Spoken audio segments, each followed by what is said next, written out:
ராஜன் கிட்ட விக்கியை கம்ப்ளைண்ட் பண்ணது ஐசுதான்னு தெரிஞ்சதுனால வேணி கடுப்பாகி நீயாடி இப்படி பண்ண, ஒரு ஹெட்செஃப் ஆக வேண்டியவனை ரூம் சர்வீஸா மாத்தி வச்சிருக்கேன்னு சொல்ல, அவன் பண்ண தப்புக்காக தான் அவன் அனுபவிக்கிறான்னு சொல்றா. அப்ப நீ எவ்வளவோ தப்பு பண்ணியிருக்க, அதுக்கெல்லாம் நீ இப்படி அனுபவிச்சிருக்கியா? நீயும் உங்க அப்பாவும் சேர்ந்து அவனோட லைஃபையே அழிச்சிட்டீங்கன்னு கத்திட்டு போறா. அப்ப வெற்றி வந்து என்னாச்சுன்னு கேட்க, ராஜன் கிட்ட கம்ப்ளைண்ட் பண்ண விஷயம் அவளுக்கு தெரிஞ்சிருச்சு, அதான் கடுப்பாகி கத்திட்டு போறான்னு சொல்றா.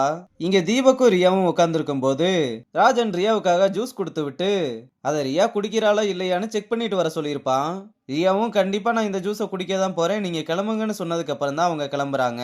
யார் இந்த ராஜன், கேரளாம் பயங்கரமா இருக்கு, விஷயம் அவனுக்கு தெரியுமான்னு கேட்க, அவன் மயங்கி விழுந்தப்ப அவன் தான் ஹாஸ்பிட்டல்ல சேர்த்தான்ற விஷயத்தெல்லாம் சொல்லி அவன் தன்னோட க்ளோஸ் ஃப்ரெண்டுன்றதையும் சொல்றா. ஆனா அந்த மென்டலு ராஜன் ரியாவை லவ் பண்றான்னு நினைச்சு ஃப்ரெண்ட்ஸ் கேர் பண்ணுவாங்க தான், ஆனா இது ஹஸ்பண்ட் காட்டுற கேரை விட அதிகமா இருக்கேன்னு சொல்ல, ஹஸ்பண்ட் பல லெவலுக்கு கீழே இருந்தா ஒரு ஃப்ரெண்டு பண்றது கூட பல லெவல் மேலதான் தெரியும்னு நோஸ் கட் பண்ணி விடுறா. இங்க விக்கி ரூம் சர்வீஸ் ட்ரெஸ் போட்டு மெஸ்ஸுக்கு வர, என்னடா கிச்சன்ல யூனிஃபார்ம் மாத்திட்டாங்களான்னு பாண்டி கலாய்க்க, அப்ப கூட வெற்றி அவன் மேல இறக்கப்பட்டு உன் வாயை வச்சுக்கிட்டு சும்மா இரியா, அவனே பாவம்னு சொல்ல, ஏண்டா பண்றதெல்லாம் நீ பண்ணிட்டு பாவம் பாக்குறியான்னு கேக்குறான். அங்க கட் பண்ணா ரியா தீபக் கிட்ட, ரகுபதிக்கு ஹெல்த் கண்டிஷன் ரொம்ப மோசமா போய்கிட்டு இருக்கிறதுனால இந்த ரெசார்ட்டை அவளே எடுத்து நடத்தலாம்னு நினைக்கிற விஷயத்த சொல்ல, அவன் அதை கேட்டு சிரிச்சுக்கிட்டு, இவ்வளவு பெரிய ரெசார்ட்டை உன்னால எப்படி எடுத்து நடத்த முடியும், காமெடி பண்ணாதன்னு சொல்றான். இதனால ரியா கடுப்பாகி, ஏன் என்னால முடியாதா, நான் ஹோட்டல் மேனேஜ்மெண்ட் படிச்சிருக்கேன், அது மட்டும் இல்லாம நான் இங்கே தான் பிறந்து வளர்ந்தேன்னு சொன்னா, இதெல்லாம் ஒரு ரீசனா, அதுக்கெல்லாம் பிசினஸ் சென்ஸ் வேணும், அதுவும் இல்லாம ஒரு பொண்ணா நீ எப்படி சமாளிப்பேன்னு கேட்டதும் ரொம்ப கோவமா அங்க இருந்து கிளம்ப, தீபக்கும் அவளை கூப்பிட்டுக்கிட்டே பின்னாடியே வர, அப்ப ராஜனை பார்த்ததும் நாளைக்கு ரியாவுக்கு பிறந்த நாள்ன்றதுனால ஒரு சின்ன பார்ட்டி அரேஞ்ச் பண்ணியிருக்கான் போல, அதுக்கு இன்வைட் பண்ண அவனுமே வர்றேன்னு சொல்றான்.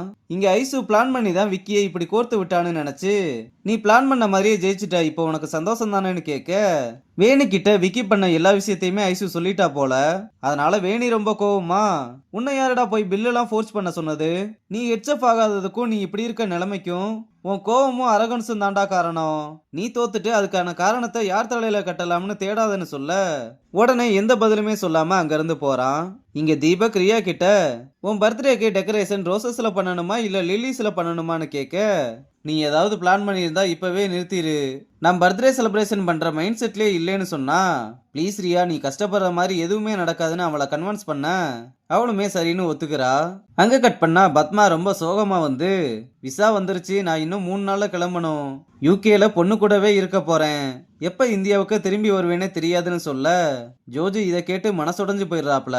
அங்க கட் பண்ணா ரகுபதி தீபக் கூட ரியா சேர்ந்ததை நினைச்சா எனக்கு ரொம்ப சந்தோஷமா இருக்குன்னு சொன்னதும் ரியா உடனே அப்செட் ஆயிடுறா. அப்ப நெடுமாறன் வந்து ரியாவுக்கு பர்த்டே விஷஸ் பண்ணதும் ரகுபதி வெற்றியை பத்தி கேட்க, ஒரே ஒரு டிஷ்ஷை ஒரு நாள் சமைக்கிறது வேற, நம்மள மாதிரி ஒரு பாப்புலர் ரெசார்ட்ல செஃப்பா இருக்குதுன்றது வேற, எல்லாருமே செஃப் ஆயிட முடியாதுல்லன்னு சொல்ல, இதை கேட்டு ராஜன் கடுப்பாகி கிளம்புனதும் ரியாவும் அங்க இருந்து கிளம்புறா. அப்ப ரகுபதியோட ஹெல்த் கண்டிஷன் ரொம்ப மோசமாகிக்கிட்டே போறதுனால ரெசார்ட்டோட எம்டி போஸ்ட்ல ரியாவை உட்கார வைக்க முடிவு பண்ணியிருக்க விஷயத்த சொல்லி நெடுமாறன் கிட்டையும் ஒரு சஜஷன் கேட்க, அவன் மனசுல விஷத்தை வச்சுக்கிட்டு இது ஒரு நல்ல முடிவு தான், அவளுக்கு நான் கூட இருந்து சப்போர்ட் பண்றேன்னு சொன்னதும் ரகுபதியும் எனக்கு இது போதும்னு ரொம்ப சந்தோஷமா கிளம்புறாரு. ஆனா நெடுமாறன் எம்டியோட சேர்ல அவன் உட்கார்ந்துருக்க மாதிரி நினைச்சு பார்த்துக்கிட்டு இருக்கான்.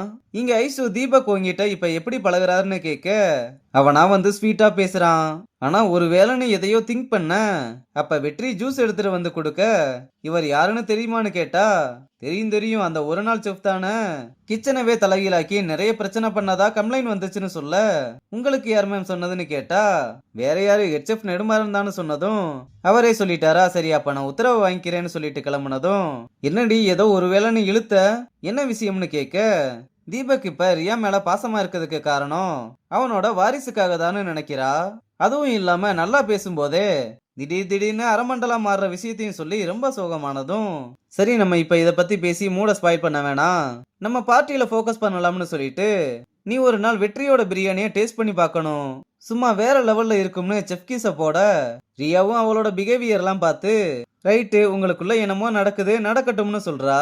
அப்புறம் ரியாவோட பர்த்டே பார்ட்டி கோலாகலமா ஸ்டார்ட் ஆகுது. இந்த பக்கம் வேணி விக்கி கிட்ட பேச ட்ரை பண்ண, அவன் அவ கூட பேசாம இக்னோர் பண்ணிட்டு போறான். இங்க வெற்றி ஐசுவ விதவிதமா போட்டோ எடுத்து அதை பார்த்துக்கிட்டு இருக்கத நெடுமாறன் பார்த்து செம்ம காண்டுல இருக்க, அப்ப வெற்றிய ஐசு போட்டோ எடுக்கிறத பார்த்ததும் கூட கொஞ்சம் காண்டாகி இன்னைக்கு வெற்றியை புதைச்சிருவான்னு பார்த்தா அதுக்குள்ள அவனோட ஃபேன்ஸ் எல்லாம் வந்து அவன் கூட செல்ஃபி எடுத்து அவனை போக விடாம தடுத்து நிறுத்திடுறாங்க. அப்புறம் எல்லாருமே ரியாவுக்கு பர்த்டே சாங் பாட அவளும் கேக்கை கட் பண்ணி எல்லாருக்குமே ஊட்டி விடுறா. அப்ப தீபக் மைக்கை பிடிச்சுக்கிட்டு என்னோட வாழ்க்கை என்னோட ட்ரூ லவ் ரியாவோட பர்த்டேக்கு வந்ததுக்கு எல்லாருக்குமே நன்றி சொல்லிட்டு கூடிய சீக்கிரம் எங்களோட சின்ன ஃபேமிலியில இன்னொரு மெம்பரும் வரப்போறாங்கன்னு ரியா பிரெக்னண்டா இருக்க விஷயத்த சொன்னதும் ரகுபதிக்கு இது பெரிய ஷாக்கா இருக்கு. ஏன்னா ரியா பிரெக்னண்டா இருக்க விஷயத்த இப்ப வர சொல்லியிருக்க மாட்டா.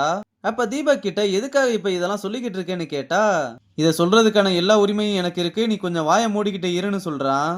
அப்புறம் அதோட நிறுத்தாம பையன் பிறந்தா தயாளன் பொண்ணு பிறந்தா தியான்னு நேமையும் ரிவீல் பண்ண எல்லாருமே அவங்கள வாழ்த்துறாங்க. ரகுபதியும் ரியாவுக்கு வாழ்த்துக்கள் சொல்லிட்டு அந்த அதிர்ச்சியில இருந்து மீள முடியாம ரொம்ப மனசுடைஞ்சு போயிருக்காப்ல. அப்புறம் ரியா நினைச்ச மாதிரியே குழந்தைக்காக தான் இவன் இதெல்லாம் பண்றான்னு தெளிவா தெரிஞ்சதுனால அவளும் அழுதுகிட்டே அங்க இருந்து கிளம்புறதோட இந்த எபிசோட முடிச்சிருக்காங்க.